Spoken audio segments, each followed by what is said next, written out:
Alright guys, well, I think we'll get started. Thank you for making it out this beautiful last Saturday of July morning. My name is Josiah, and I've probably been brewing kombucha for 3 to 4 years now. So I'm going to kind of share with you a little bit of my knowledge and my experience and kind of how I got into kombucha, and then we're going to talk about some of the aspects of it. So we're going to try and keep this real casual, so if you guys have any questions at any point, feel free to stop me and to ask me, like if I start talking about something and it doesn't make sense, or if you need clarification on something, feel free to ask me. I want this to be as relaxed as possible. So we'll get into it. So at first, well, now it's not working. Sorry. Oh, you're fine. I just lost my ability to go forward. That's awful when that happens. 1 second, technical difficulty. Yep, I got it now. Alright, so we'll talk about what is kombucha, and then we'll talk about some of the benefits of kombucha, because then my goal is to convince you guys of why you want to make this. So people normally don't want to consume something like this unless they know the benefits, or unless you just really have an acquired taste for vinegary sweet drinks. And then I'm going to talk to you guys about how to make it. So basically, kombucha is a fermented tea. Whenever I buy it at the grocery store, whenever I'm drinking it, and people are like, what is this? I'm like, fermented tea. I don't get the best facial reactions when I'm buying it. They're like, oh, fermented, okay. But it's kind of like a sweet, tangy fermented tea. It really just depends on the brewer of how tart or how sweet it can be. But your goal is to find like that happy medium spot of that sweet and tartness. Most people don't realize that kombucha's actually been around for a long time. Recently, within the past few years, you guys may have noticed that kombucha's been popping up in the grocery stores more and more. Well, actually, kombucha dates back to 221 BC in China. That's where kombucha is thought to have started. It was called the immortal health elixir. So they really saw the health benefits of it right away, and they incorporated it in their life. And then it was actually in 414 AD, Dr. Kombu from Korea brought it to Japan, and he treated the emperor at that time with kombucha. So kombucha's got a long 2,000-year history. It's not just within the past 5 years. So for me, that gave me more of a reason to look into why I would incorporate this into my life, because during the time that I became aware of kombucha and started to drink it, that's when I was trying to make a lot of health changes myself. I was having all sorts of health ailments, and I was just looking for things that I could do, whether it was like juicing or sprouting my own seeds, trying to grow my own food, and then kombucha just seemed like the next best step for me to add in there, and I didn't really want to pay $4 a bottle each time, and just learning how easy it was to do that. So, and then after it went to Japan, it actually spread throughout Russia. A famous one is kvass, if you guys are familiar with kvass, which is basically whey and beets. And kvass is really good. I don't know if you guys have ever had kvass, but after I give this lecture and you guys feel confident with kombucha, if you can nail down kombucha, you can nail down all the other fermented beverages with like kefir water and kvass, which are super, super awesome. So then next we will go into what is a SCOBY, because I think that's one of the most intimidating parts to people. I know that was one of the things that I had trouble with the most. It really intimidated me, and I didn't know if I made a healthy batch of kombucha each time because of the SCOBY. I didn't understand it. So this is our SCOBY that we have on display. They come in many shapes and many sizes. So we got like a medium one here. We got some baby small ones that I brewed up here. And then we also have a larger one here in this container, which I brew typically most of my kombucha in. So they can get pretty big. It's like a pet. It is a pet. I used to name them, but then I got too attached to them, so I quit naming them. And there was too many. So basically, a SCOBY is an acronym for symbiotic colony of bacteria and yeast. So it's made up of a lot of beneficial bacteria and yeast. The names are in the printout. I'm not even going to try to pronounce them at this time, but there's a lot of complexity in this rather than most people just refer to as a mushroom. So this is kind of like, the SCOBY is kind of where the magic happens. The SCOBY is really what determines the health of your kombucha, and then I'll talk to you guys a few about some things that you want to look into when you're making your SCOBY that can tell you the health of it. So basically, each time you make your kombucha, you're going to produce another layer of SCOBY. So this thing, I've had it where I've had it like this deep in SCOBYs, like it's half a container worth, and you don't know what to do with them sometimes. You don't know if they're healthy sometimes because you, at least for me, when I first started making it, the first 6 times, I just threw it out because I was scared. Every little dot I saw in there I thought was like mold or like some bad bacteria, but actually the SCOBY is very intelligent because it actually keeps out the bad bacteria. So it acts as like a covering because we have bacteria in the air. We have mold spores in the air. We have all sorts of things in the air. I was growing some cucumbers and they turned out yellow this year, and it seems like there's actually a spore that comes all the way from Michigan that causes them to be yellow. So I was like, oh my gosh, there's spores all the way from Michigan affecting my cucumbers here in just Toledo, Ohio. So with that said, this SCOBY will keep all those bad spores out of your kombucha, and what it is it's going to ferment the drink. So whenever you make kombucha, if you ever make your own SCOBY and it doesn't produce a SCOBY, that's not good. That means your kombucha is dead. So if it keeps making the SCOBYs, that means it's really, really healthy. So it's going to ferment your beverage, it's going to eat up all the sugar, it's going to create all those enzymes. That's why if you go to the store and you guys see the Bragg's apple cider vinegar, and it says with the mother, this is the mother. So the SCOBY is really the mother. So that just shows that it's living. So then we'll go into some of the benefits. Some of the benefits of drinking kombucha, they're in your handout, is boosts energy, improves digestion, strengthens at a cellular level, prevents acid reflux, improves sleep, relieves constipation, improves circulation, removes toxins from the body, and ease the pain of arthritis. So some of the things that I first noticed when I started drinking kombucha is it gave me a lot of turbulence in my gut. Like, it was doing some things, and I didn't know if that was good or if that was bad. But the more I looked into it, and I didn't know if it was going to ever go away, like if it was just going to continue to do that, but the more I looked into it, so with kombucha, the acids in there, what they do is they actually break down all the stuff that gets stuck in our intestines. So a big thing about transitioning to eating healthy that I was seeing is absorption. You can eat all these great foods, but if your body's not absorbing it, if you don't have the digestion, if your small intestines are clogged, you're not going to absorb it, and it's just going to come right out of you. So what the kombucha was actually making my body and prepping my body to actually absorb. So not only was it giving me all those beneficial enzymes and probiotics so that I could start digesting food, because that's one of the things that I noticed is after I ate a meal, if I drank kombucha, it just felt like it digested better. Like I didn't feel so heavy and so full. It just felt really nice.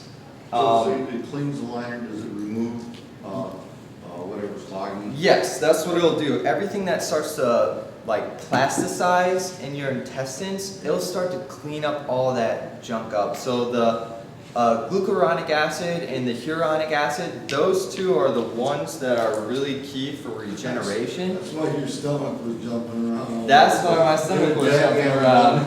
And it really only just jumped around for those first couple weeks, and that then makes sense. once you establish a healthy gut colony and you get a lot of that stuff removed, like, it doesn't really affect me like it used to. And not to say that it's not working anymore, because I still feel the relief from the digestion, but it's not passing through me like it used to. Like, I gave some to a friend of mine, and I thought he was pretty healthy.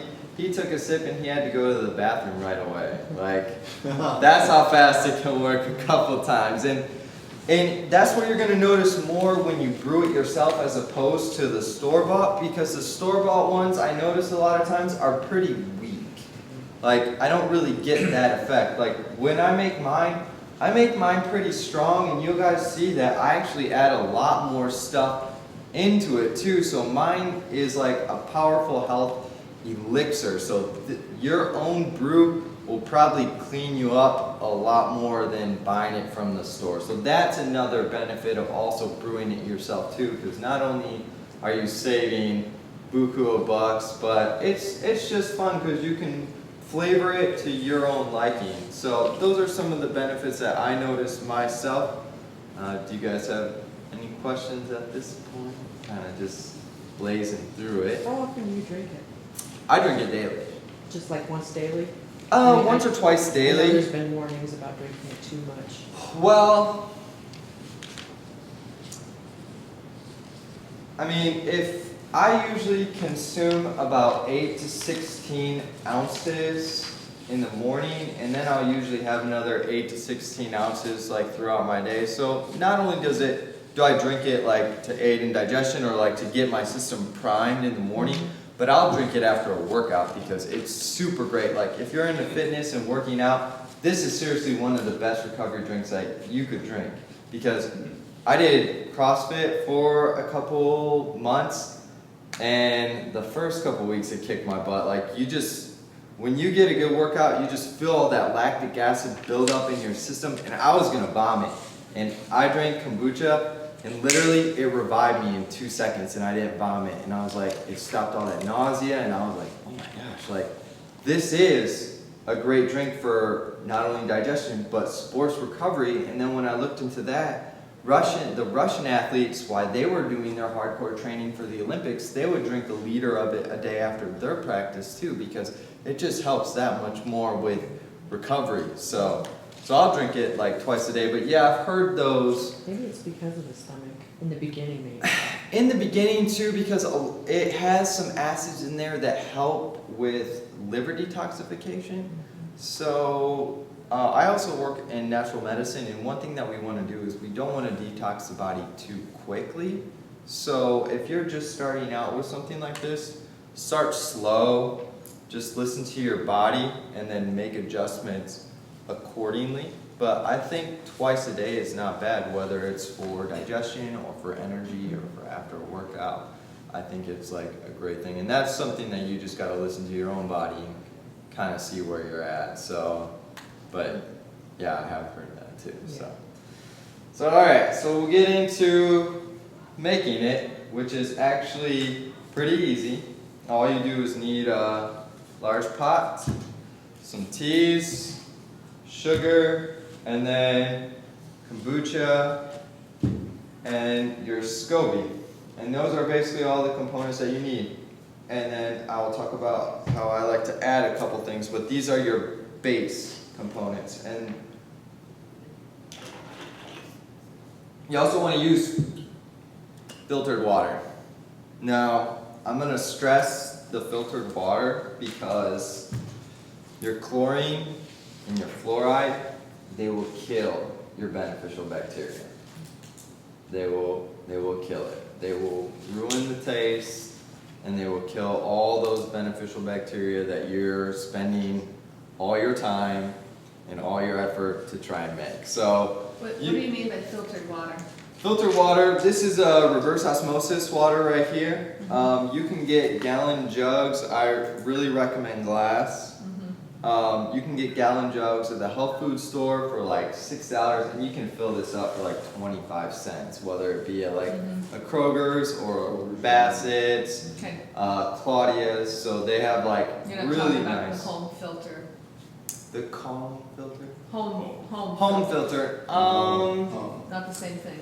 It's not gonna get as much stuff out because if you go to these health food stores, they got like crazy filters. The home filter is just very simple for getting out small things, but I would really recommend looking into There's like a super usually a filter. whole set of filters in, because they'll do a charcoal filter. Yeah. They'll do a white, and they'll do a reverse osmosis. Yeah, they'll usually That's do all in a like, machine. If you go in Kroger's, they got a machine there, and you can just get a jug and fill it up yourself every time you go in.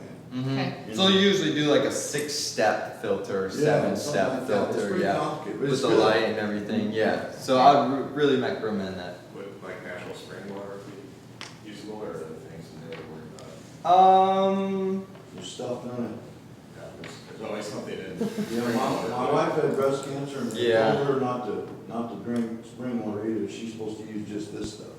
Only, that's all she ever drinks is this clean water, Really? filtered water.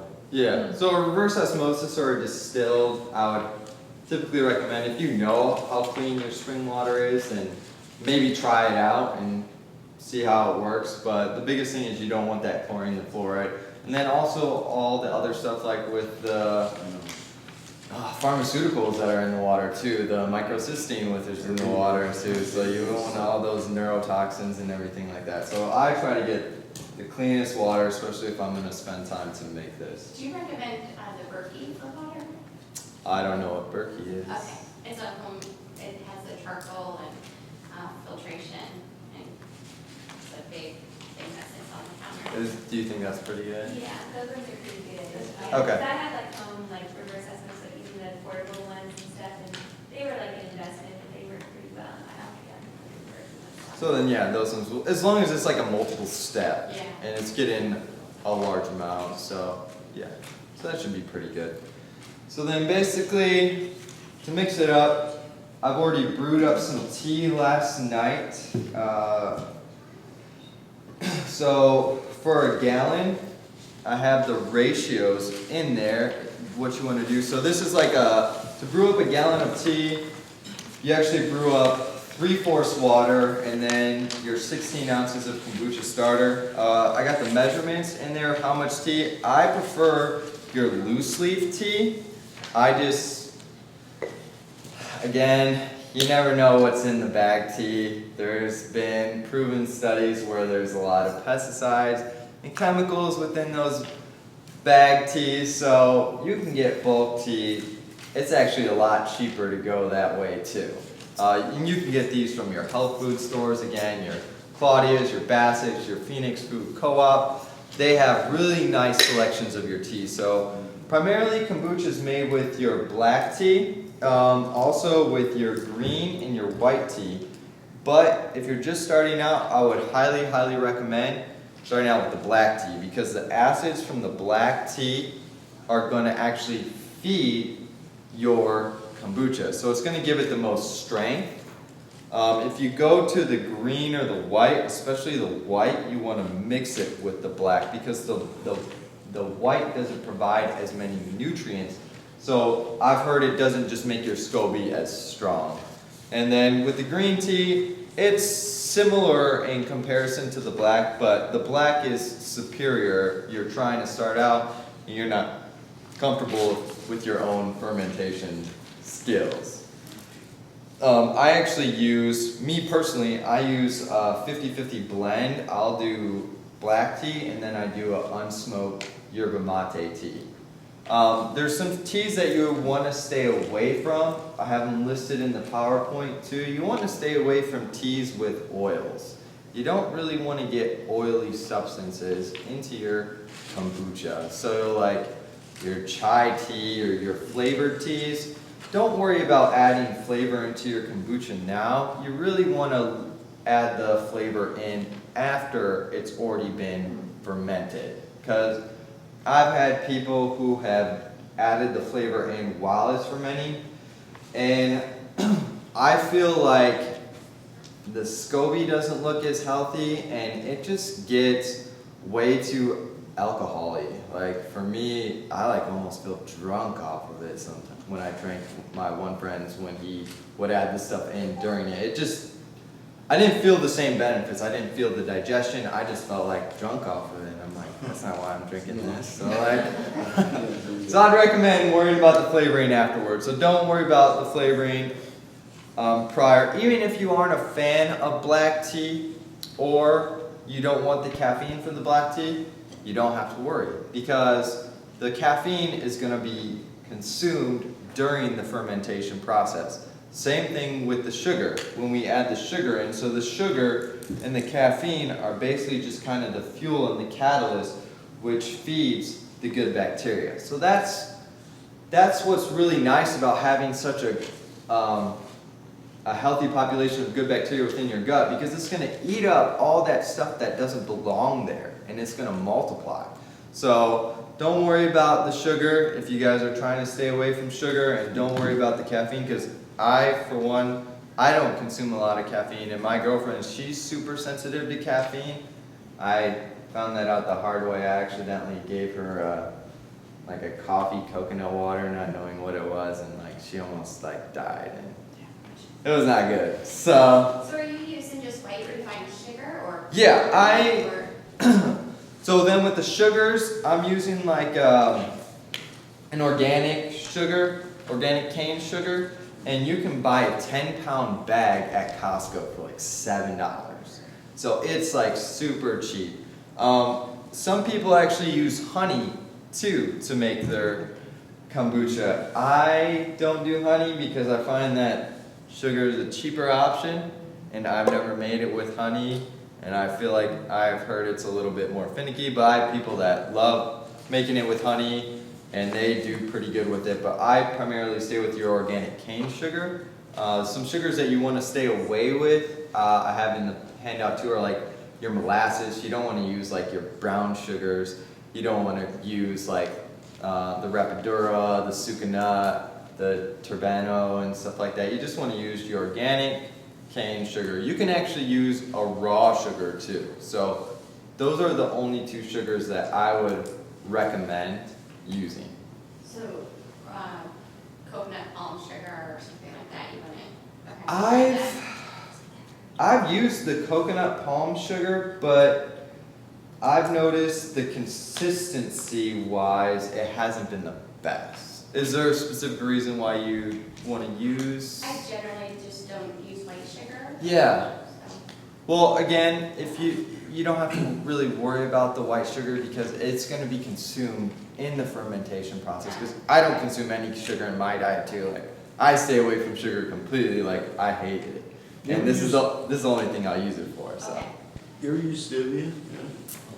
Stevia would not work. I don't think stevia would work because it's an herb. It's not really a sugar. Even if you get the refined white particles of it, it's not going to be fuel for your, yeah.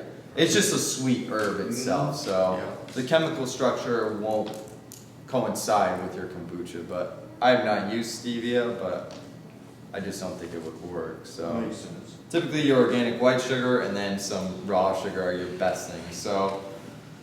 I will go through some of the demonstrations. So I got a third of 3/4 of a gallon made up here. So for that, it's really easy. Your ratios, if you're making up 1 gallon of kombucha, it's 1 cup of sugar. That's it. So just add 1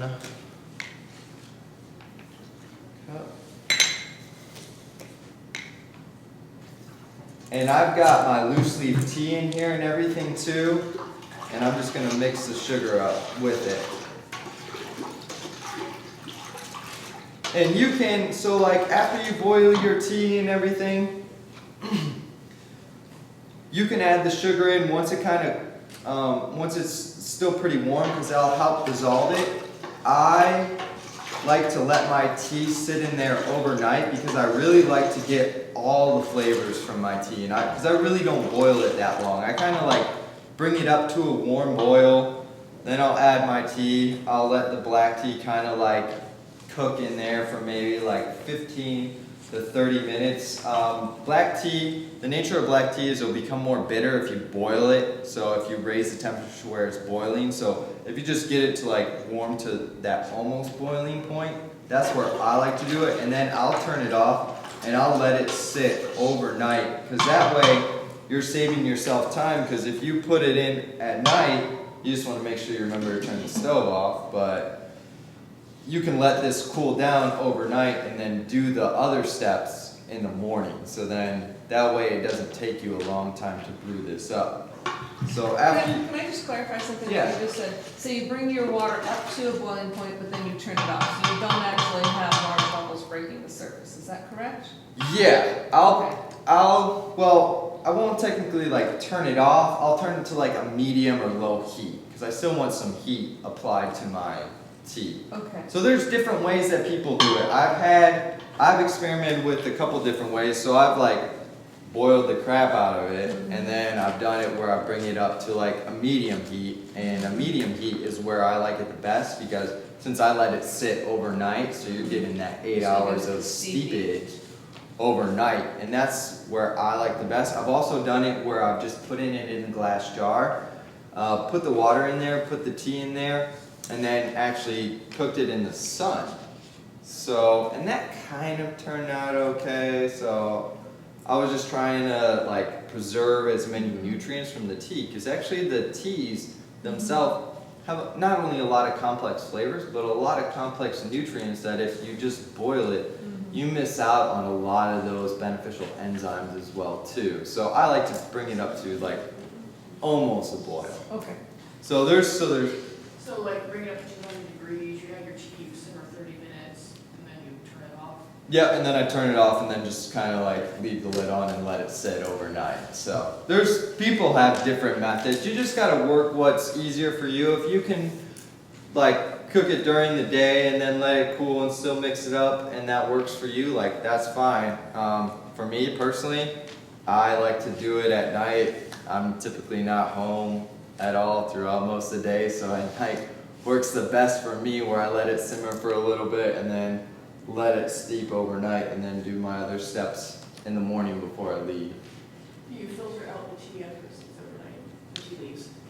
I let the tea leaves sit overnight and then I'll mix up my sugar, and then when I get ready to put it in the vessel, that's when I'll take my strainers.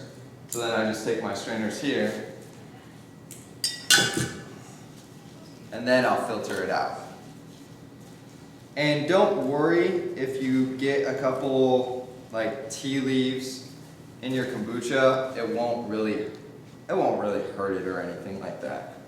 So this is kind of where the tea bags make it a little easier, because obviously you could just pull the tea bags out, but again, I think it's just kind of worth it to do the loose leaf tea. Then you just pour it out. And most of the loose leaf tea is going to sit at the bottom, so I got like half of it still in the bottom and then caught here in the filters.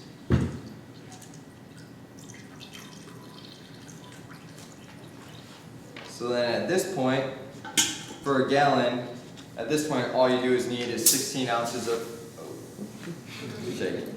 16 ounces of your kombucha. That's why you gotta be careful. They can get pretty carbonated. So this is what you're calling the starter? This is the starter. So this is if you were just to buy the starter from the store. Now if you were just to buy it from the store, you would want to get like an original. You wouldn't get like a crazy flavor one. If you just get like an original flavor, or if you get, I preferably like High Country. I think theirs ferments the best, and they have a lot of heirloom varieties of your probiotics. So this is the one that I always use. I don't use like your GT or the other ones out Where do there. you get that at Bass's or Phoenix? Can you get that at You Bass's? can get this at Fresh Market, or you can get this at Phoenix Food Co-op. Okay. So when you're first making it, when this stops going everywhere. So is that a concentrated kombucha or is? No, this is a regular, I could drink this right now. Nice. Yeah, no, it's not a concentrated. What's that cost? This was like $3.50. So this is real lovely. Alright, so we'll just pour this in here. Okay, so that's just a bottle of kombucha. Yeah, Okay. this is just a bottle of kombucha. This- Do Okay. they still need to like have a bottle of kombucha when you give them SCOBYs? No, they won't. You guys won't need to buy this when I give you guys your starter here today. You guys will have your SCOBY and your starter with you, so then, this is basically just if you were to mix it up for the first time yourself, you would have to buy it. But then at this point, you wouldn't have to buy kombucha ever again, because what you're gonna do now is after it ferments, you're always gonna save 16 to 32 ounces. And then you're going to use that as your starter for the next batch. So you always want to save 16 to 32 ounces, so you should never have to buy it. That's why I brought you guys SCOBYs and starters here. I brought you guys 16 ounces of starters, so that you guys don't have to go out to make this. I just wanted to do it for demonstration purposes. And then when you do it, I thought making a gallon would be enough, but I started drinking it way too fast. So that's why I make it in 2-gallon batches. So I'll just double this recipe. So that's why I say save 32 ounces. So that way you still get that same consistency with your fermenting time. Because if you were to brew, you could make it a 2-gallon with your 16 ounce, but because you have less starter, it's not going to ferment as fast. So the fermentation now, this will go, you let this go for about 5 to 7 days, and typically on day 5,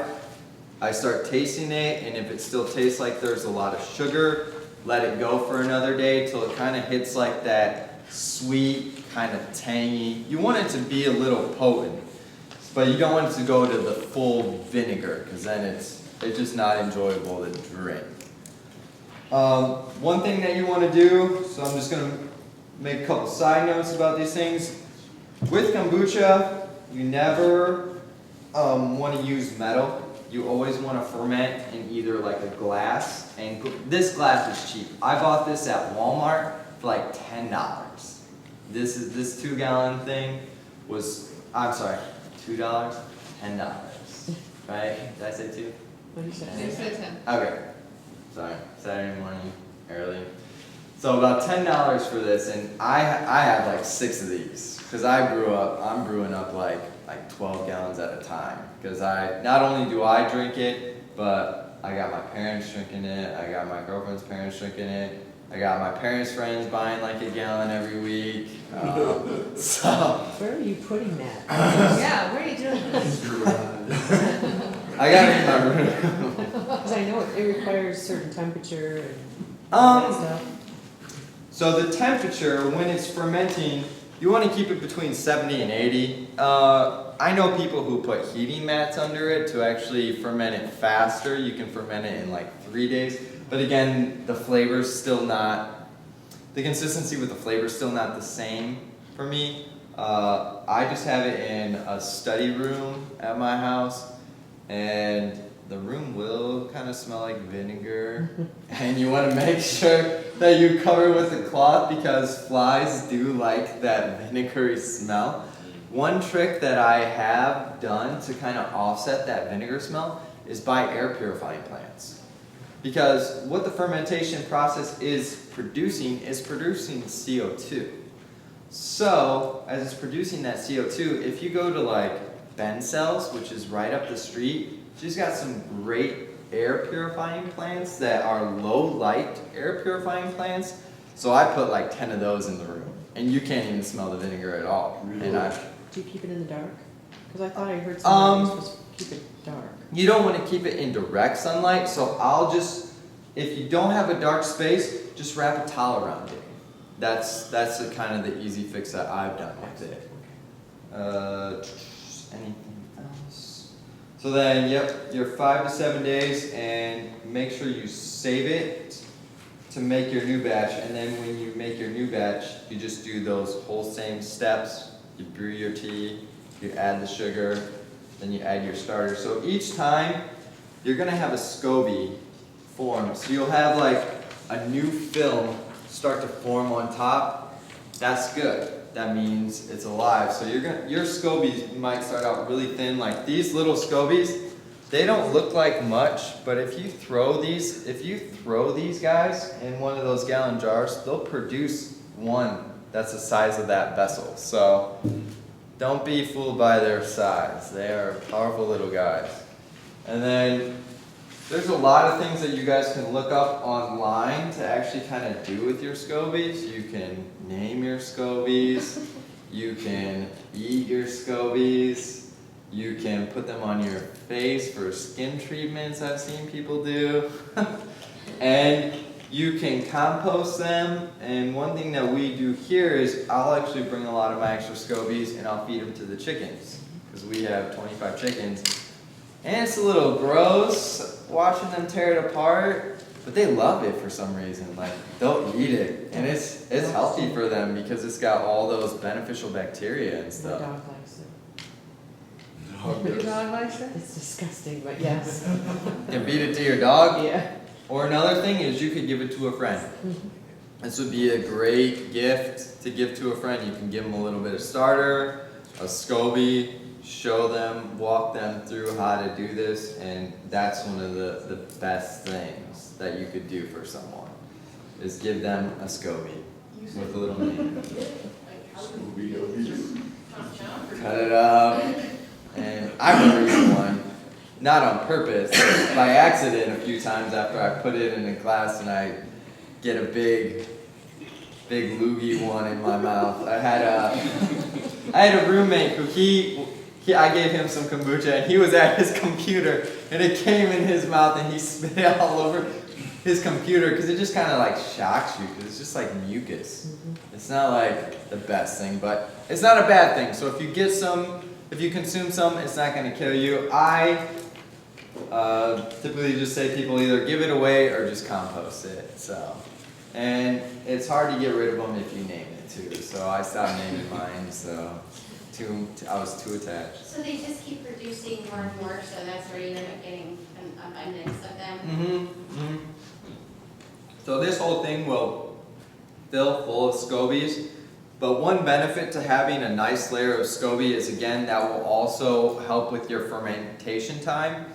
And one thing that I'll do every so often is I'll keep the top layer, the freshest one, and from the bottom ones, I'll take that bottom half off because after a while, just kind of the potency of your SCOBY, you kind of lose that potency and it just kind of like looks old and kind of broken down. So I'll always discard the bottom half and keep the top layer. And this is usually about the thickness that I like, a good like 1/2 inch, because I don't want it taking up too much of my vessel. But again, I want to get like a good fermentation time. So a couple things that are going to help with your fermentation time are your temperature with what you were talking about. So if you're put them in a room that's like really cold, it's going to take a long time because it's going to slow down the fermentation rate. So that's what I was talking about, where people put heating pads under there because it'll speed it up. But so that's why you want it like 70 to 80 to get that consistent 4 to 7 day brew. And if you want, not only can you make this kombucha, but you could make this into vinegar, where you never have to buy vinegar again. And all you have to do for that is you just double the amount of sugar. So after the 5 days, you would add another cup of sugar and then let it ferment for another 5 days. And then you have your vinegar that you can make like your salad dressings for. This is where the vinegar is actually really powerful for putting on your skin and laying out in the sun, because it's going to actually open up your pores. And if you guys are into detox, opening up the pores is super, super important for the detox, because your skin is your largest detoxification organ. So a lot of people's skins are plugged. If you get sunburn, put a little bit of that on there too, and it's actually great for sunburn as well. So there's a couple benefits if you wanted to make it into your own vinegar as well. So after you add the other cup, you leave it for another 5 days? Mm-hmm. Okay.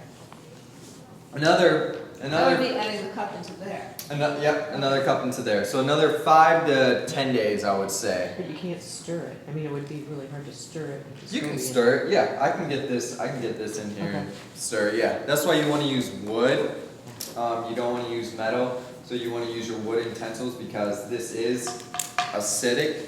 You don't wanna leach those metals to your kombucha. How does that compare to apple cider vinegar? For, When you make the for vinegar, like pickling stuff or for, for the vinegar itself, how does it compare to like apple cider vinegar? I mean, it's gonna be pretty high up there because you're still gonna have all those probiotics and those enzymes, so it's gonna be pretty powerful. I mean, apple cider vinegar, again, you're just saving yourself money by making your own vinegar and then adding it to your own things. A couple other things you can actually do with the kombucha too that I do is ferment your own vegetables. If you guys make sauerkrauts or ferment vegetables, you can take a tablespoon of the kombucha and actually add it to those vegetables, and you actually make those fermented vegetables a lot more potent because you're adding more strains of bacteria. So the name of the game is you want as many strains as you want. So then that's your basic recipe. I don't like to stay with your basic recipe. I like to make a super recipe. Wait, before you go into super recipes, I have a couple of technical Okay. questions here. So you get this to this point, Sure. and you ferment it for 5 to 7 days. How do you know? 5 is good, 7 is better. How do you know? It depends all the time, especially with the weather changing. Like summertime, it'll ferment faster because the rooms in my house get warmer quicker as opposed to the wintertime. So that's why at the 5th day, you just want to take like a little glass ladle or measuring cup, get a little bit out, and just get a little taste of it. Okay. And then that's when you'll see like, wow, this tastes like it has so much sugar in it, or wow, this tastes like straight up vinegar. Like that's where you start to get it, Okay. and I can just tell. Okay. So that's what I'll do is And I'll then taste it. You talk about keeping the top layer of your SCOBY. Mhm. How do you, I look at that, I think, well, how do you just get top layer? Do you pull it out, So- separate it? Yep. So this is our Touch Me SCOBY today, Yeah. donated by Sean. So basically, yep, you touch it and you can see here, there's a bunch of layers. Uh-huh. And it will peel, it can peel apart. Sometimes they peel really easy, sometimes this one's really stuck. But when you get it really fresh, this one's pretty much consolidated together. Uh-huh. But a lot of times you can see the layers and it will peel really well. And then sometimes you might get some rips in the middle, but that's okay because it'll fill up those holes. So. Okay. And then how do you decant this? What do you mean? How does it go from there to your bottles that you're gonna? I'll talk about that Okay. next step after I talk about how to kind of supercharge your kombucha if that's what you want I to have do. one Okay. question too. Every time I would make my own SCOBY, Mhm. when I would put them in the container, they would sink to the bottom and stay down there. Mhm. I don't know if that's a good thing or a bad thing. And this would be a thin. I've heard that it's not a bad thing because another SCOBY, so if you guys get these SCOBYs, you guys make it up and it sinks to the bottom, another one will form at top. Okay. Did you put it in when it was pretty warm or something like that, or? I don't remember. It's been a while. So you want I've had that happen a few times, and typically that's happened to me when the water was still really warm. Okay. So that's why you want your water to be room temperature at the point when you add your kombucha starter and your SCOBY, because you don't really want to damage them. But if they do sink to the bottom, it's not bad. So if it doesn't form another one on the top, that pretty much tells you there's something not quite right there? Possibly, yeah. I haven't had that happen though, Yes. so. I'm so lucky.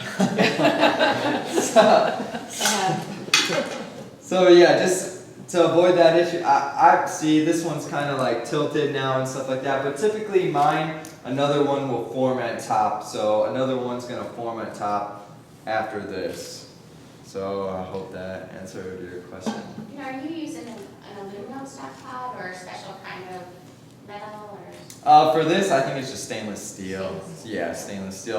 That's what. For the tea, it doesn't matter. For the tea, it really doesn't matter too much. So, I mean, I'm sure we could have an argument with someone that it does matter. But I just use stainless steel. I'd like to convert to like something a little bit safer, but this is just what I got right now. So for me, I'm not too bothered with it. It's pretty hard to find anything of any size that isn't stainless. Yeah, right. Exactly. So to find something to brew up the quantity that I'm making, you have to go to a stainless steel. So, but that's why I won't use like, if I'm stirring it up in here, that's why I won't use like any metal utensils, because I don't want like metal banging against metal to get any metals from the stainless steel or from the utensil that I'm using. So that's how I kind of avoid that issue.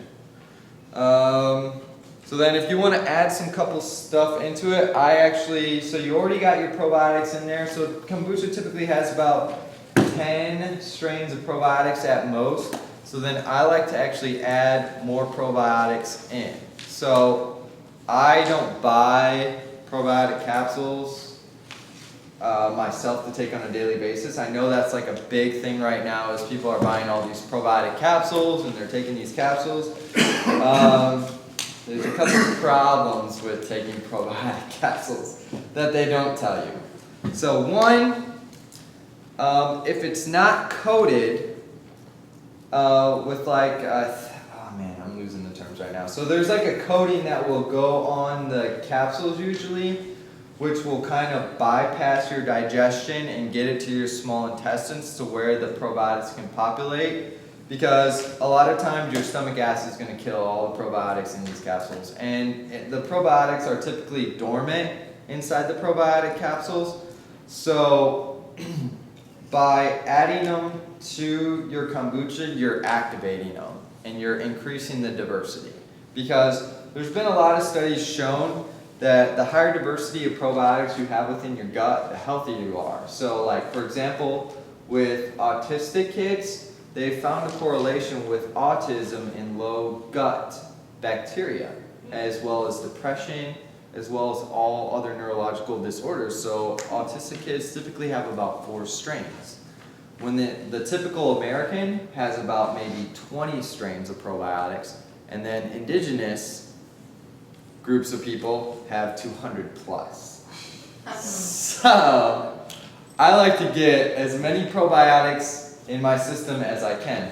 And the benefit too is you only need like 1 or 2 capsules. So, because once you add your culture in there, it's going to be in there. So you don't have to buy copious amounts of probiotics. So when you add this step, like, so for example, I'll take a probiotic capsule from here. I try and get like 16 plus strains. So, and this is like 100 billion. 16 strains. So a lot of them will say in big bold letters like a billion, a million, a trillion, or whatever. That's not really what you want to look at. You want to look at the strain count, because it'll say a billion of like 1 strain or something. So you want to look at like 16 plus or more. So that's usually in the small print. What brand is it? This is a Earthshift brand. I buy this one online. I also like BioCult, which you can get online as well too. So these are pretty potent. So after I brew up my tea, mix up the sugar, so then the next step I would do is break open a probiotic capsule, add in the probiotic capsule powder. Next is I like to add my trace minerals. So again, once you add the probiotic, you don't have to add the probiotic again. But if you're adding trace minerals, I like my ionic magnesium, because that's another thing that we're really deficient in, is magnesium. We don't get a lot of magnesium within our system. So then I'll take, and for a gallon, I'll add 20 drops of your magnesium. And this is something you'll have to add every time. One reason that's a really good idea is because, like you talked about, the filtered water. So you're getting this like super filtered water, and it's taking out all the bad things, but it usually takes out a lot of the good things too. So many of your minerals, where like your natural spring-fed water is full of all these great minerals. So adding them back in, at least you're like, you're just giving yourself like what healthy water would have anyways. Yep.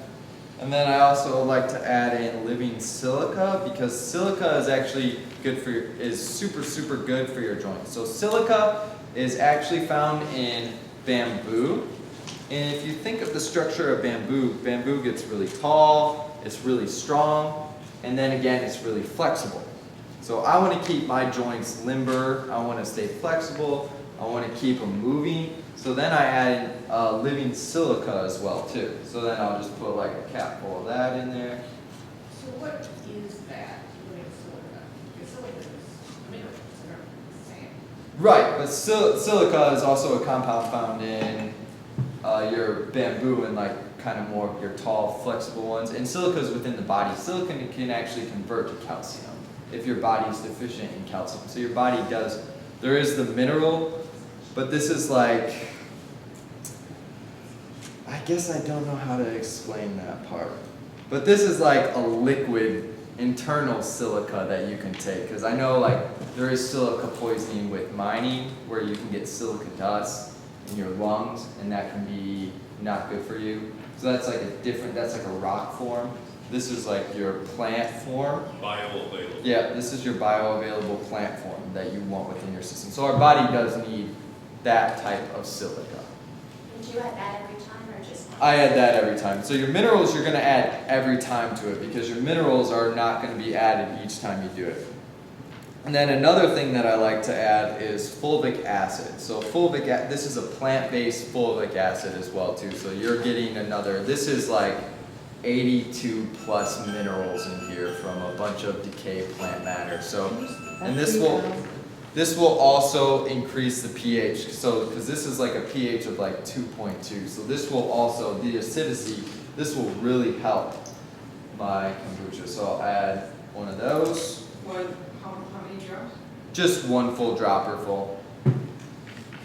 And I can put Is resources that on. each time, I'm sorry? Yep, each time. Your minerals you're going to add each time.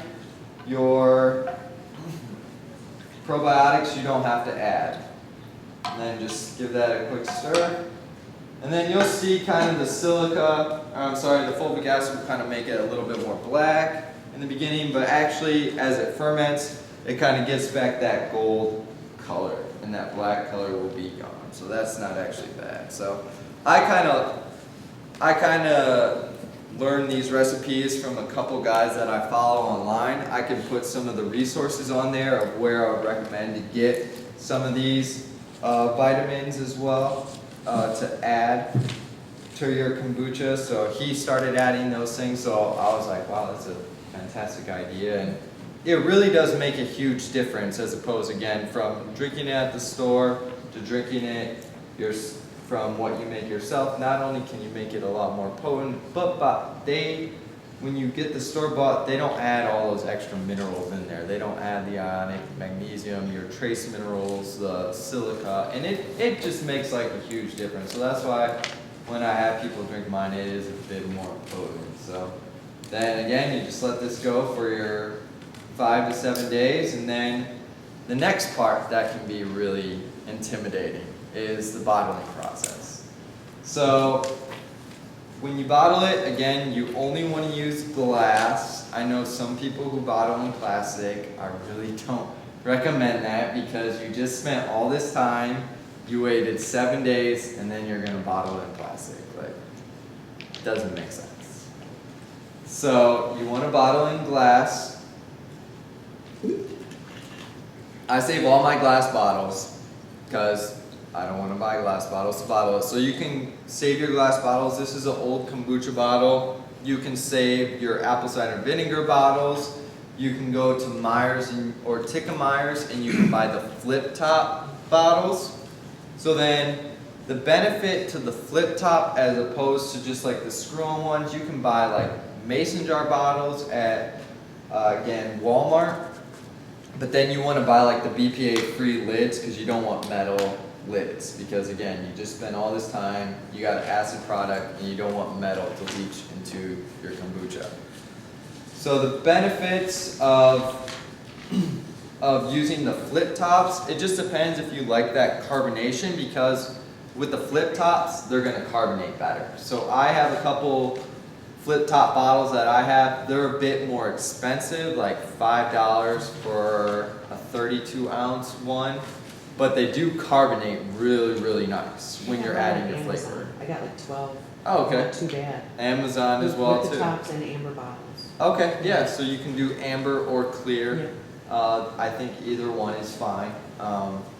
So then if you do it with these ones, the sealing, it won't seal as tight sometimes, so your carbonation, you'll get it sometimes, but it's not going to be as consistent. So if you're looking, Sorry, flip top, you mean like Grolsch style? yeah, let me Okay. grab one. I actually got some kombucha I brought for you guys. So like these. Okay. Oh, okay. Or like the Grolsch ones that you're talking about too, like the amber ones and stuff like this. So here's like a flip top one. These will carbonate a lot easier, rather opposed from just like your screw on tops.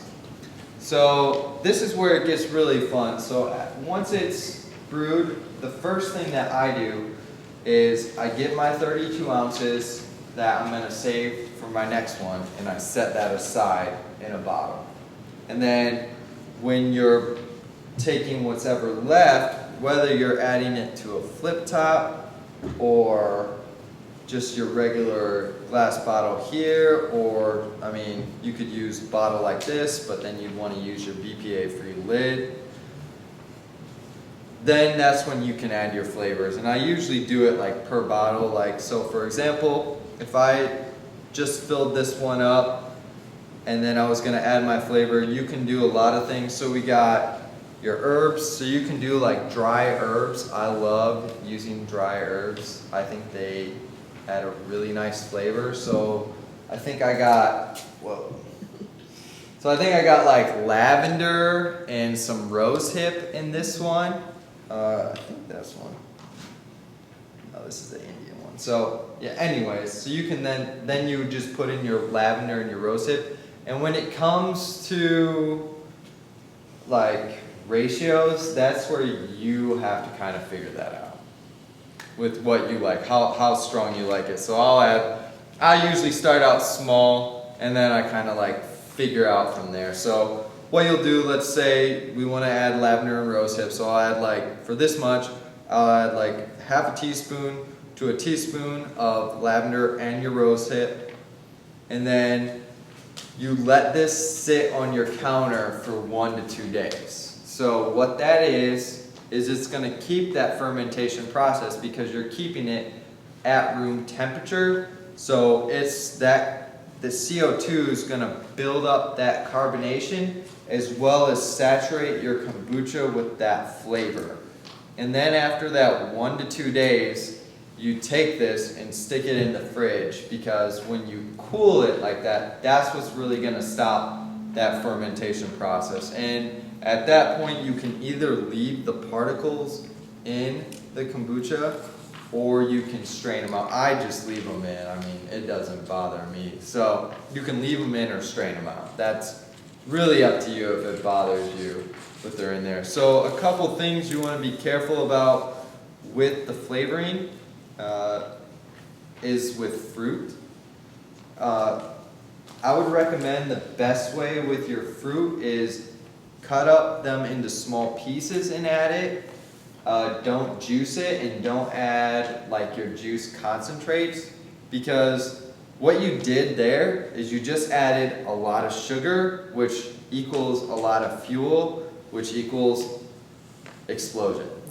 So I've had guys, so even in these ones, if you add like a lot of sugar and, a lot of juice and these ones, a lot of fruit, these will explode.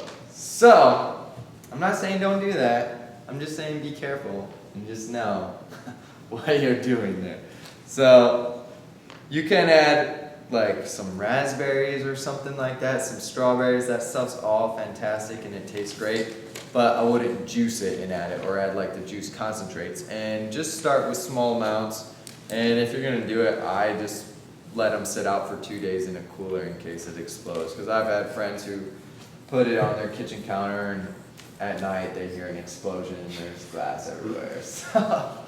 So I use like your dry fruit again too. So I'll use like dried goji berries, or I've never tried like a mango. Mango might be okay and stuff like that. So What would be a recommended amount of fruit quantity?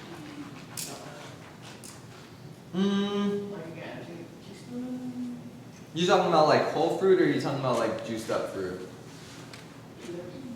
I would start, if you are gonna juice the fruit, then I would just start with, I would just start with like a teaspoon at most with that.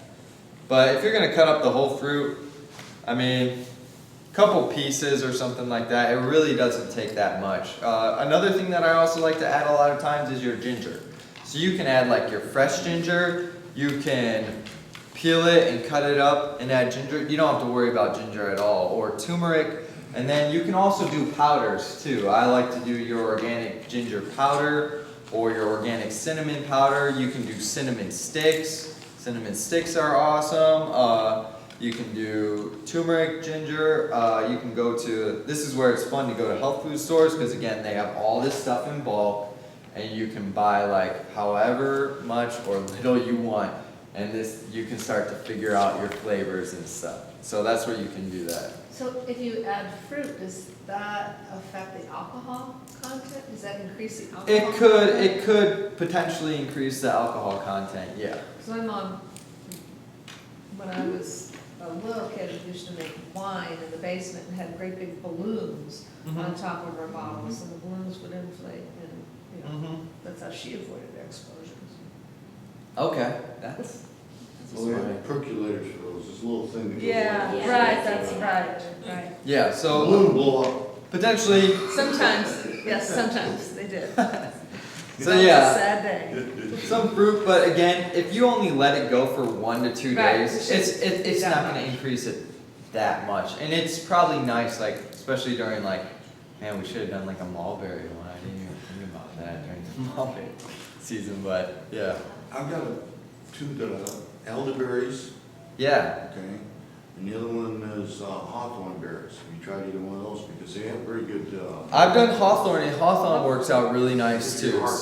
Yeah, so you can do your hawthorn and your elderberries, because those aren't going to add too much sugar. Actually, I'm more talking about like your sweet ones, like if you juice like a watermelon, Yeah. or if you juice like some strawberries or something like that. I'm thinking of like your Or high acidic concentrated, stuff, or too. people add just like those buy the concentrate juice. Oh, If you're adding more of like your fresh fruits and your dry herbs, or even your powdered herbs, those are really what I say. Those are what you really want to go with.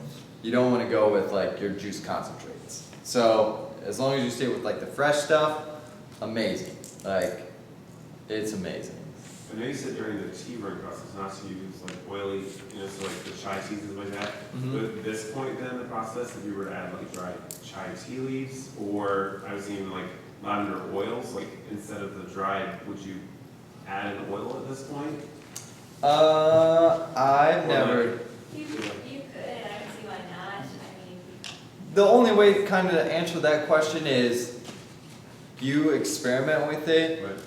see how it works out, and just see how it feels with your body. So you want to have your case, and then you want to have your control. So have one to compare it to. Don't do it with the whole batch. Maybe do like a smaller bottle and try it out to see if you like it, and to see if you still get those benefits. So I'm just kind of giving you guys the basics, and kind of just say do whatever with this. Like, feel free to experiment. If you guys get an idea to add something that I didn't talk about, feel free. I'm always trying to make adjustments myself. So yeah, I never thought about trying something like that, but potentially it could work, yeah.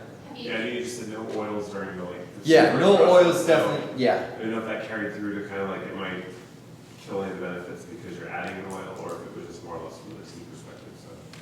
Yeah, see, I definitely know it will affect the fermentation process, and it will harm your SCOBY, but at the point where you remove the SCOBY from the equation, it could potentially be okay. So that'd be something that you would just want to try yourself and see how that works, and let me know. So. Maybe use the herbs that are in in Tai Chi, Tai Chi. Chai tea. Rather than the tea itself, maybe use the different ones in it. Mhm. So it's cinnamon, the cardamom. Yes. individually. Yes. Have you tried chia seeds?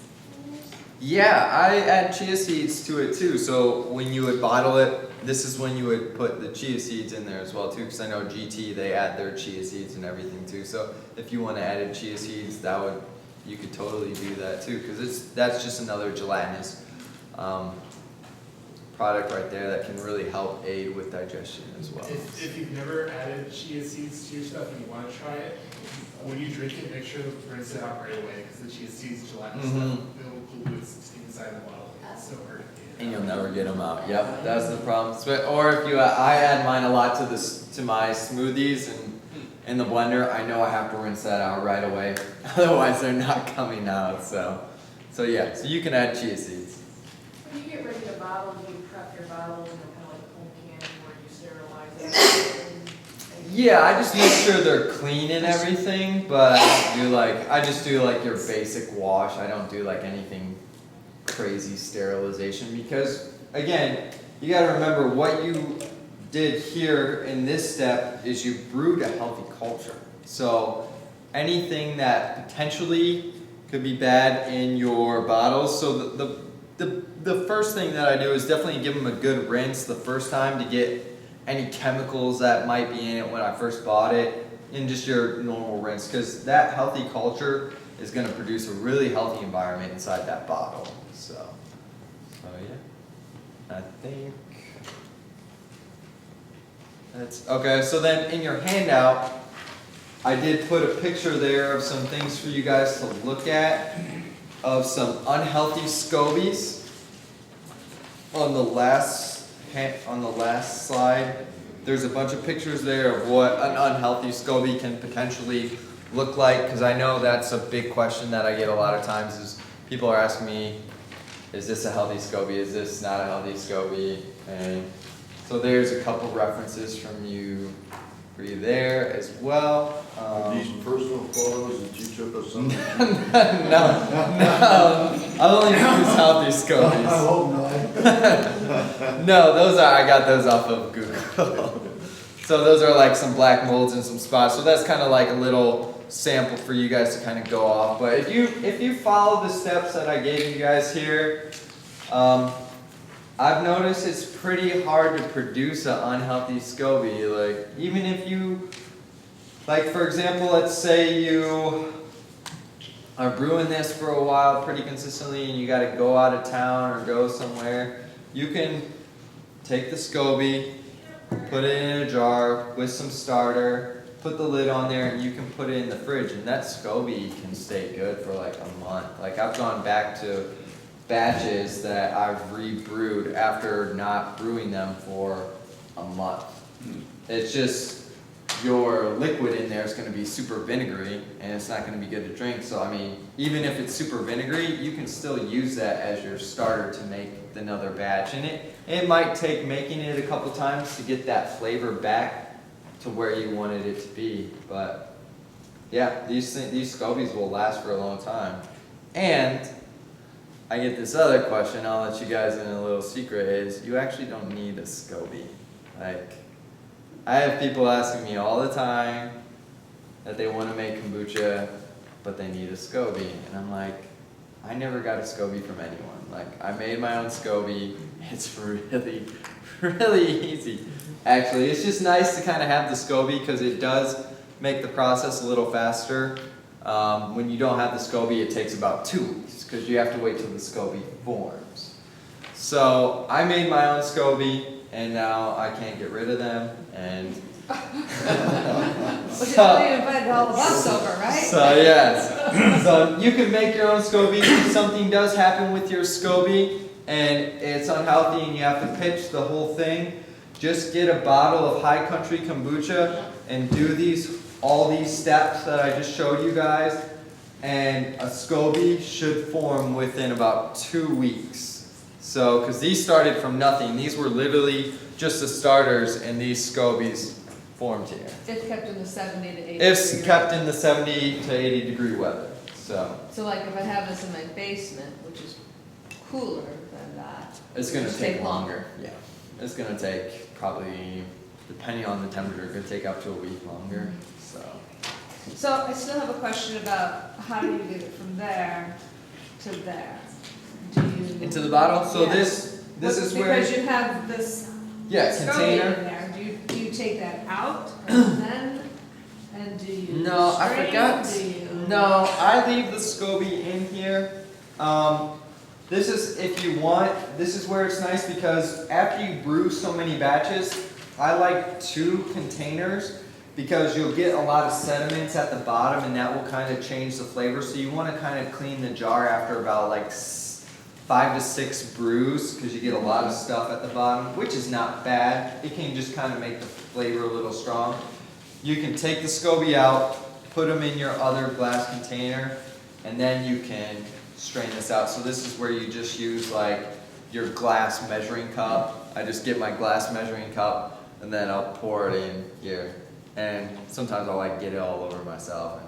And sometimes it's not the Funnel. easiest thing. Can you use a plastic funnel? I never use plastic. You don't use plastic, okay. I don't use any plastic at this Okay. point. You can, but again, you just spent all this time making this great, wonderful product. Why use plastic? Why use metal? So I'll just use it. You just take your time pouring it, and you bottle it pretty fast. That's kind of sometimes what's nice about the wide mouth jars. Yeah, easier to do. So then you can go down to here, and then you can kind of pour it into there. But again, you're not going to get the same carbonation as in something with like this, as opposed to something like this. You get a really nice carbonation with these. Simply because you're sealed. Simply because it's got that nice seal on it. So yeah, if you could figure out a way to make these seal a little tighter, then you could probably do the same. Wow, you really lose that much? Yeah, I've noticed a difference. But again, it depends what you're adding with the flavoring. So I'm not adding a lot of extra sugar, but because I'm adding the herbs, I'm not giving it much to carbonate off of anyway. It's like if you do these bottles and you added like some fruit or something like that, these would still carbonate fine. What about a cork? You could get a cork. I just don't know. There's a problem I understand with some sealing and touching with the product, so cork shouldn't be a problem, should it? I don't know if that deteriorates. I just don't know, or like- you don't wanna do that or not. I just like don't know how easy that would be. I don't know how well it would seal in the pressure because you'd either have to really like jam it in. No, and yeah, but you gotta heat, I know how to do that with wine, you just heat the corks and you got a machine, you pop it in there. You Yeah. gotta push it down and it's sealed, but it'll pop out of there too if it's carbonated. Yeah, so if it's carbonated, you could lose the Yeah. cork as well Yeah. too. So Blow out. that's something that I haven't tried. I mean, if you could try that and keep it sealed down there, but I mean, these are great. I feel like this is much easier than just your cork. So, and it's not that just seems like more work.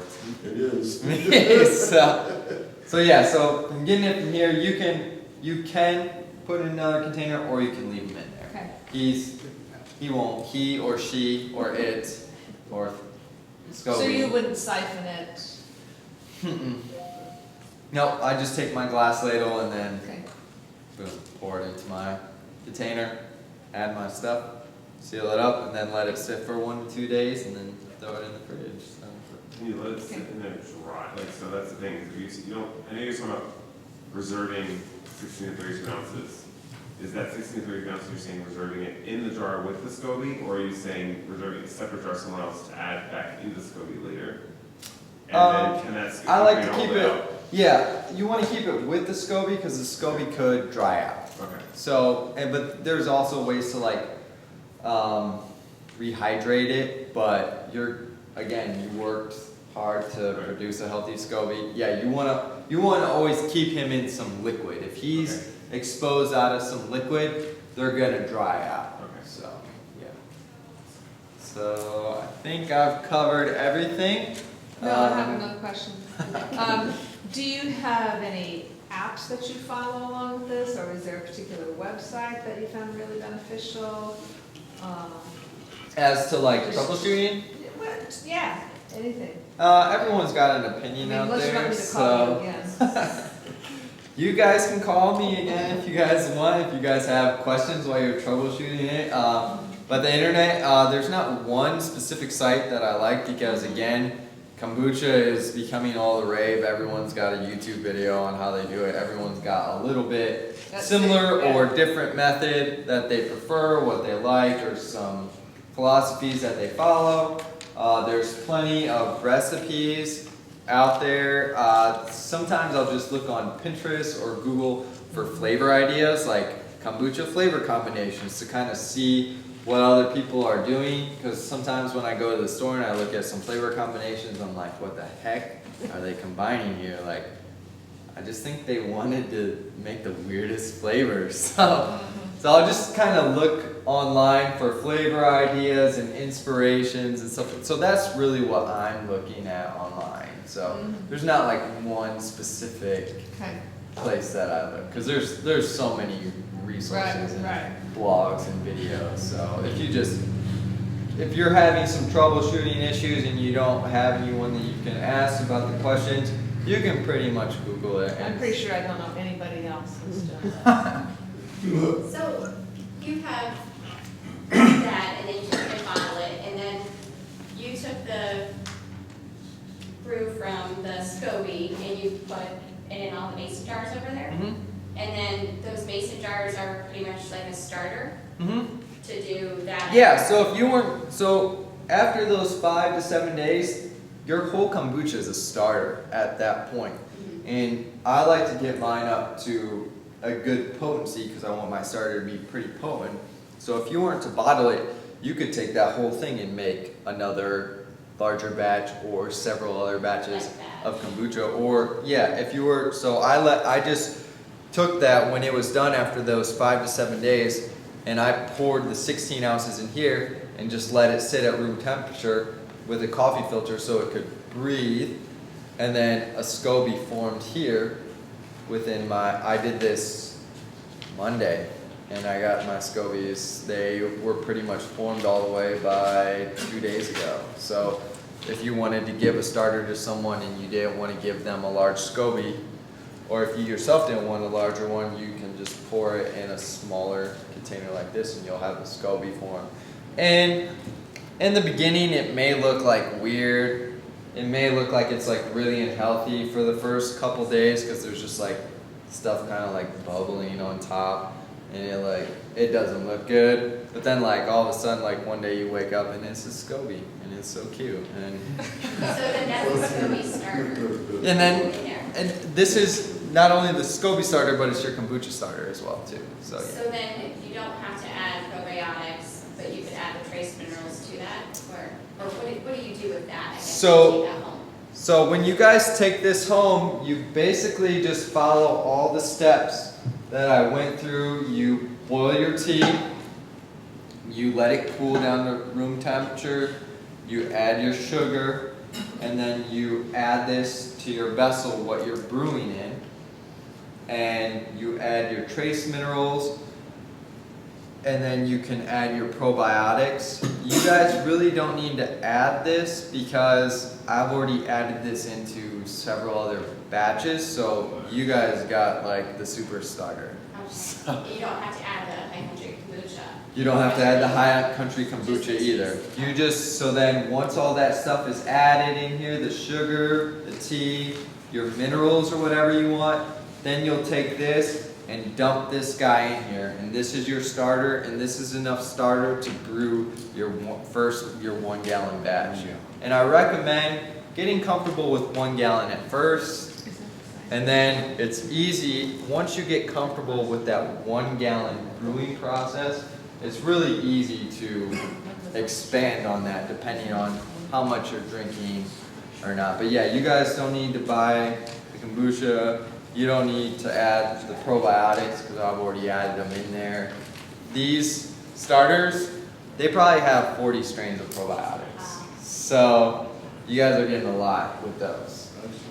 So that, again, the only thing that you'll have to add each time is the minerals, if that's something you want to add in there. So too. to do it the first time, we don't even necessarily need to make the investment of that. What kind of investment do you have in that?